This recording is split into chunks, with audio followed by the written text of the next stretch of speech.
75 pripadnika policije raspoređeni su u 54 školske ustanove na teritoriji Pomoravlja, reči su načelnika policijske uprave Jagodina Mladena Getića. On je danas u dvorištu osnovne škole Boško Đurišić u Jagodini govorio o aktivnostima na unapređenju bezbednosti i zaštite učenika i škola, a na osnovu zaključaka policijske uprave i školskom upravom u ovom gradu. Nakon sastanaka članova školskih uprava, načelnika policijskih stanica, komandira policijskih ispostava i direktora osnovnih i srednjih škola u Pomoravlju, detaljno je analizirano stanje bezbednosti i dogovorene su zajedničke aktivnosti.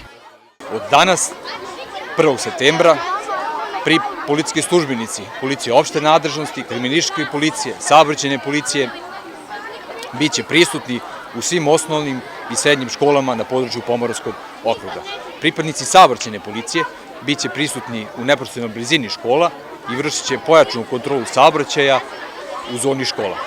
Komandir policijske uprave Jagodina, potpukovnik Mladen Getić, je ovom prilikom rekao da je nakon svih predloženih mera i radnji cilj da stepen bezbednosti učenika i nastavnog osoblja bude podignut na najviši mogući nivo. Naime, policajci bi trebalo da u osnovnim i srednjim školama budu prisutni tokom čitavog dana dok traje nastava.